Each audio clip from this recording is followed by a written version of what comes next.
Der neue Patch vom 21. November 2024 ist draußen. Ich gebe euch eine kurze Zusammenfassung von den wichtigsten Punkten. Wie ihr wisst, sind diese Patch-Notes natürlich immer riesig in Deadlock, was ich auf der einen Seite sehr cool finde. Auf der anderen Seite bedeutet das für mich, dass ich mich natürlich nur auf die wichtigsten Sachen in diesem Video fokussieren möchte. Der erste größte Change, für mich persönlich auch der beste Change, ist das Matchmaking Rework. Wir haben endlich eine Änderung zum Ranked-Modus bekommen. Die Ranked und Normal Queue wurden fusioniert in dem Spiel. Wir haben nur noch einen generellen Play Deadlock Button. Der Play Ranked Button wurde entfernt. Das bedeutet aber nicht, dass das Ranked komplett entfernt wurde, sondern ihr habt einfach in dem ganz normalen Play Deadlock Modus auch hier drin euer Ranking. Das bedeutet, dass ihr sozusagen mit euren Freunden und Kollegen jetzt endlich zusammen auch Ranked spielen könnt. Meiner Meinung nach ein unglaublich cooler Change. Ich persönlich bin kein Solo-Spieler und fand das immer sehr nervig mit den Zeiten, wo man Solo spielen musste, damit man einen Ranked bekommt, wo man dann nicht mit seinen Kollegen spielen konnte. Das hat für mich einfach überhaupt keinen Spielspaß gebracht und ich finde diese Fusion, dass das jetzt alles zusammen ist, finde ich wirklich unglaublich cool. Wird dazu führen, dass viele Leute jetzt endlich mal einen Rank haben und das Rank-System dann auch das Matchmaking anhand den Rank, den man halt bekommt, viel, viel besser balancen kann. Diese Matchmaking Ranked MMR Changes inkludieren auch, dass man am Ende von einem Match automatisch gerade sieht, wie viel MMR man hoch oder abgestiegen ist. Man muss also nicht mehr eine Woche warten, bis dieser Ranked Reset kommt, wo man dann endlich seinen Rank sieht, sondern das wird live direkt abgedatet. Gleichzeitig, was auch in der Vergangenheit schon immer spekuliert wurde, wir haben jetzt Hero Matchmaking. Wenn man oben rechts auf sein Profil geht, sieht man hier Skill Rating und hier wird man dann pro Held ein einzelnes Skill Rating haben und so wie es auch schon in der Vergangenheit versucht hat, wird man dann auf eine Lane gematcht, indem der gegnerische Held auf deiner Lane ein ähnliches Skill Rating hat wie du. Das heißt, sie splitten das also auf. Man kann also mit einem Helden ein sehr hohes Rating haben, aber gleichzeitig mit anderen Helden, wie bei mir jetzt hier zum Beispiel mit Guinness, ein sehr tiefes Rating haben. Das bedeutet auf der anderen Seite auch, wenn ihr einen neuen Helden austestet und noch nicht so viel Erfahrung mit diesem Helden gesammelt habt, dann habt ihr mit diesem Helden natürlich ein tieferes MMR. Das heißt, die Matches sollten dann für euch auch einfacher sein mit diesem Helden, versus wenn ihr einen Helden spielt, auf dem ihr schon 500 Games habt. Man hat auch oben rechts hier jetzt ein globales Leaderboard, was ich auch sehr cool finde, endlich. Das heißt, wir müssen nicht mehr auf Tracklog oder Deadlock Tracker gehen, um dieses Leaderboard einzusehen. Man kann dieses Leaderboard natürlich auch nach Region filtern und nach dem Helden. Was aktuell noch nicht möglich ist, ist nach Spielern zu suchen. Ich nehme an, das wird in Kürze dann in Zukunft auch noch hinzugefügt. Damit man in diesem Leaderboard erscheinen kann, muss man 50 Games gespielt haben in den letzten 30 Tagen und damit man in dem Helden-Rating erscheinen kann, muss man 20 Games mit diesem Helden in den letzten 30 Tagen gespielt haben. Was ich auch noch erwähnen möchte, wenn ihr mit mehreren Leuten zusammen spielt und eine Wide Skill Range habt, das bedeutet, einer von euch ist vielleicht ein relativ neuer Spieler und der andere ist schon relativ gut und erfahren, dann werdet ihr in Games kommen, die weniger Einfluss auf euer Rating haben. Außerdem für sehr High-Elo-Spieler, in der Vergangenheit durften High-Elo-Spieler nur zu zweit queuen, jetzt seit neuem darf man auch zu dritt kommen. Das gilt ab Ascendant 1 und drüber. Wichtig, was ich auch noch erwähnen möchte für die ganzen Solospieler da draußen, wenn ihr weiterhin Ranked spielen möchtet, aber eher mit anderen Solospielern oder gegen Solospieler spielen möchtet, dann könnt ihr hier ein Command eingeben, MMR Prefer Solo Only, und das wird dazu führen, dass ihr mit anderen Leuten gematcht werdet, die auch Solo unterwegs sind. Außerdem kann man jetzt am Anfang der Runde ein Lane Swap requesten. Während man noch da steht auf dem Dach, kann man unter dem Icon von einem Teammate draufklicken und dann swappt man die Lane mit dem automatisch und muss dann nicht mehr hin und her springen. Übrigens in den Settings, hier bei Optionen, bei Skill Rating gibt es hier noch Show Notification when my rating changes, würde ich anmachen, dann seht ihr, wenn eben euer Rating sich verändert, logischerweise. Und ihr könnt auch noch einstellen, dass ihr das Durchschnitts-Team-Rating nach dem Match seht. Ich würde beides hier anmachen. Gut, dann kommen wir zu zusätzlichen weiteren generellen Changes. Wir haben einmal hinzugefügt bekommen, dass ihr das Heldenbild einstellen könnt hier im Hauptmenü und dafür müsst ihr jetzt nicht mehr in die Sandbox gehen. Das könnt ihr direkt hier machen, was ich auch einen sehr coolen Change finde. Dann gibt es einen großen Change zu den temporären Buffs, die es in-game gibt, die jeweils immer auf der Brücke spawnen. Und zwar wurden die jetzt verändert, dass man die erstens mit einem Heavy Melee Schlag schlagen muss, damit man sie bekommt. Diese Power-Ups skalieren im Verlaufe des Spiels Nach 10 Minuten spawnen ja zum ersten Mal die Power-Ups und dann jeweils jede 5 Minuten wieder. Am Anfang, nach 10 Minuten sind sie noch etwas schwächer, aber bei 40 Minuten sind sie dann erheblich stärker, als sie bisher waren. Zum Beispiel das Gun Power-Up fängt bei 10 Minuten an, dass es einen Bonus gibt und 10% Feuerrate und 30% Ammo gibt. Bei 40 Minuten gibt es dann 30% Feuerrate und 60% Ammo zusätzlich.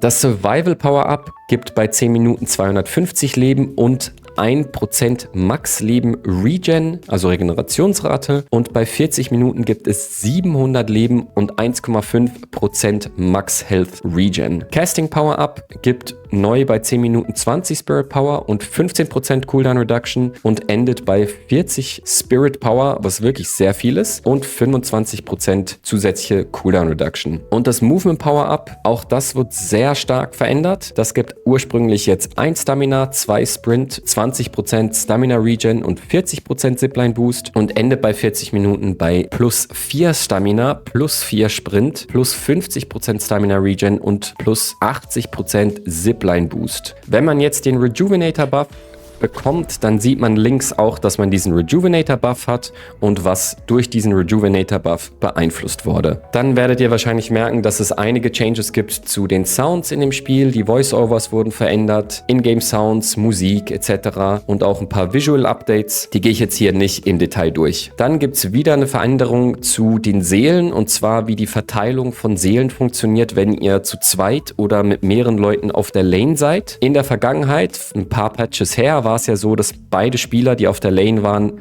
jeweils beide 100% der Seelen bekommen haben. Dann wurde das genervt auf, glaube ich, 80, dann auf 70 und jetzt wurde es nochmal genervt auf 60%. Das bedeutet, dass wenn ihr zu zweit auf einer Lane seid und nur einen Gegner auf der Lane habt, dann werdet ihr zu zweit jeweils 60% der Seelen bekommen, also kombiniert dann zusammen 120% und der Gegner auf eurer Lane, der gerade solo ist, wird nur 100% der Seelen bekommen. Das heißt, ihr habt sozusagen einen Net Gain von plus 20% gegenüber einem anderen Spieler. Dann wurden die Walker signifikant verändert. Die Walker sind jetzt deutlich gefährlicher, deutlich tankier, deutlich stärker. Und zwar macht der Walker Stomp jetzt auch noch zusätzlich 10% Max HP als Schaden. Das ist diese Fähigkeit, wenn man zu nah geht, dass er in so einem Umkreis um sich drum extrem viel Schaden macht und die Leute stunt. Der Laser, den der Walker schießt, der macht jetzt auch 2% Max HP an Schaden. Dann gibt der Walker auch noch befreundeten Teammates plus 25% Bullet und Spirit Resistance. Das heißt, ihr werdet deutlich tankier sein, wenn ihr in der Nähe von eurem Walker steht. Und der Walker wird auch noch tankier, wenn mehrere Gegner bei ihm stehen. Er bekommt zusätzliche Resistance bis zu 40% Resistenz bei 6 Spielern. Das heißt, die Gegner können nicht mehr zu 6 wie so ein Zug einfach über euren Walker drüber fahren, denn der Walker wird jetzt sehr viel tankier als davor.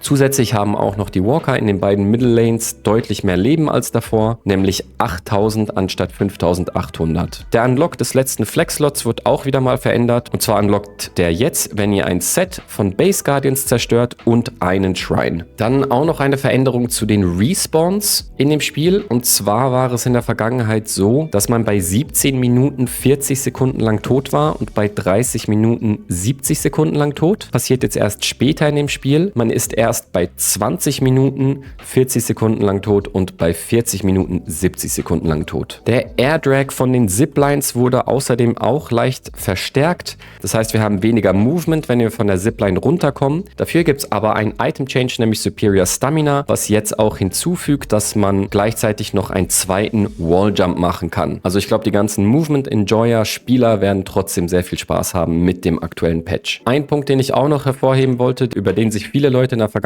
beschwert haben: Wenn man von einem gegnerischen Heavy Melee Schlag getroffen wird, dann sollte die Latenzberechnung, wenn man versucht, diesen auszuweichen oder zu parryen, jetzt deutlich besser funktionieren, als er in der Vergangenheit funktioniert hat. Dann gab es natürlich wieder mal einige Map-Changes. Ein paar Neutral Camps wurden näher zu den äußeren Lanes verschoben und auch einige Gänge wurden jetzt verändert. Im Hintergrund blende ich jetzt ein paar Videos davon ein. Ich glaube aber, das werdet ihr am schnellsten und am besten merken, wenn ihr selber dann direkt in-game queued. Dann ein großer genereller Change zu dem Spiel ist bezüglich dem Healing und vor allem auch Anti-Healing. Alle Helden haben jetzt weniger Healing, als sie es in der Vergangenheit hatten. Eigentlich ist jeder Held davon betroffen. Dafür sind aber auch die Anti-Healing-Items wie Toxic Bullets, Healbane etc. wurden auch reduziert. Wenn ihr die Details zu den ganzen Zahlen und Prozentwerten sehen wollt, dann habe ich unten in der Videobeschreibung noch die Patch Notes verlinkt und da könnt ihr es dann genauer durchlesen. Natürlich haben auch die Items wieder mal alle riesige Änderungen bekommen. Hier und da ein paar kleine Tweaks. Ich möchte aber vor allem 3 neue Items. Und zwar haben wir einmal Spellslinger Headshots. Landing a Headshot on an enemy hero increases your total Spirit Power. Funktioniert also ähnlich wie Headshot Booster, einfach andersrum für Spirit Power. Dann haben wir ein Upgrade von Kinetic Dash bekommen namens Arcane Surge. Das führt dazu, dass nachdem ihr einen Dash Jump macht, eure Fähigkeiten signifikant verbessert werden, denn die nächste Fähigkeit, die ihr nutzt nach einem erfolgreichen Dash Jump, hat erhöhte Range, erhöhte Duration und erhöhte Spirit Power. Zusätzlich bekommt ihr auch noch erhöhte Feuerrate und Bonus Ammo bis zum nächsten Reload. Dieses Item wird sehr stark sein, vor allem für Leute wie zum Beispiel Dynamo oder Pocket, der gerade nach einem Dash Jump in das gegnerische Team reinspringt und dann ulten wird. Wir haben auch noch Spirit Snatch bekommen. Das ist ein Item, das von der Community erstellt wurde. Und zwar funktioniert das wie folgt: Wenn ihr ein Light oder Heavy Melee gegen einen gegnerischen Helden macht, dann klaut ihr ein Teil von seinem Spirit Resist und Spirit Power. Wird dazu führen, dass eure Spirit Fähigkeiten natürlich mehr Schaden machen als davor. Eine kleine Sache, die ich noch kurz zeigen wollte, ist Silence Glyph. Silence Glyph ist jetzt ein Skillshot, den man zielen muss. Also man kann nicht mehr Point-to-Click einfach jemanden auswählen, sondern man muss geradeaus auf jemanden zielen, diesen abfeuern und dann trifft man so den Gegner mit Silence. Dafür hat man noch weniger Cooldown auf diesem Item. Gut, dann gehen wir jetzt noch die Helden-Changes durch. Wie gesagt, auch hier nicht alles im Detail, sondern nur die wichtigsten Changes. Abrams Base Life Regen wurde erhöht von 1 auf 1,5. Sein Siphon Life, das ist seine erste Fähigkeit, diese skaliert jetzt mit Spirit Power. Und seine Ultimate Seismic Impact bei der Berechnung von dem Einschlag von der Ult wurde etwas verändert bzw. verbessert. Bei Bebop kann jetzt der Hook gecancelt werden von einem Teammate, was ziemlich cool ist, weil ihr es wahrscheinlich auch schon hattet, dass ihr aus Versehen von eurem Teammate Bebop gehookt wurdet, mitten in dem Teamfight und dann rausgezogen wurdet. Jetzt könnt ihr das canceln, indem ihr eure Cancel-Taste drückt. Default-mäßig ist das Leertaste. Dynamo wurde auch stark verbessert und zwar seine erste Fähigkeit Kinetic Pulse kann jetzt so um die Ecke gehen, wie ihr hier seht. Wenn man mit einem Teammate mit Quantum Entanglement sich irgendwo hin teleportiert, dann wird es viel deutlicher erkennbar sein, wo er landet und wo es hingeht. Und während seiner Healing-Aura könnt ihr jetzt auch einen Nahkampfangriff machen. Kratalon hat auch einige Änderungen bekommen, aber vor allem seine Trap funktioniert jetzt anders. Und zwar tethert diese Falle jetzt, ähnlich wie es bei Vindicta war, wenn man an diesem Pfahl angekettet war, zählt nicht mehr als Root, sondern als Tether. Während man getethert ist man auch geslowt und hält so lange, bis dieser Tether dann vorbei ist. Haze wurde auch ziemlich verändert. Ich blende hier auf der Seite die Änderungen ein, aber auch ihre Ultimate wurde verändert und zwar macht die Ultimate jetzt noch zusätzlichen Spirit Damage anstatt zusätzlichen Bullet Damage. Infernus Afterburn wird jetzt weniger langsam weggehen, nämlich 15% langsamer als davor. Das bedeutet, diese Stacks, die man auf einen Gegner macht, bevor der Dot appliziert wird, diese Stacks sinken jetzt langsamer als bisher. Ivy hat erhöhten Bullet Damage bekommen und auch während sie fliegt und auch während ihrem Airdrop, also während ihrer Ultimate, wo sie in der Luft ist, hat sie bessere Controls und fliegt schneller als bisher. McGinnis hat eine höhere Bullet Velocity, nämlich von 533 auf 590. Ihre Turrets skalieren nicht mehr mit dem Leben von McGinnis und die Spirit Resist von den Turrets wird ebenfalls reduziert von 70% auf 30%. Die Turrets können jetzt aber nur maximal 33% von ihrem Leben pro Sekunde verlieren. Das heißt, selbst wenn du einen Turret komplett downbursten möchtest, wird dieser Turret mindestens 3 Sekunden stehen bleiben. Mirage hat auch ein paar kleine Änderungen bekommen. Sein Tornado Speed wurde um 10% reduziert. Die Slots wurden vertauscht von Tornado und Scarab. Und die Ultimate kann man jetzt casten, indem man oben in der Leiste auf einen Teammate draufdrückt. Mondgrill hat ein paar coole Änderungen bekommen, muss ich ganz ehrlich zugeben. Man kann jetzt mit Burrow, wenn man in den Boden geht, unter der Wand von McGinnis durchgehen. Außerdem wurde die Duration von Sandblast von seiner dritten Fähigkeit reduziert von 3,5 Sekunden auf 3 Sekunden. Meines Erachtens hätte man auch die Range gerade noch mitnerven können, aber vielleicht kommt das in der Zukunft irgendwann noch. Sevens Ultimate wird schneller expandieren als bisher und während seiner Ultimate wird er langsam nach oben und nach unten fliegen.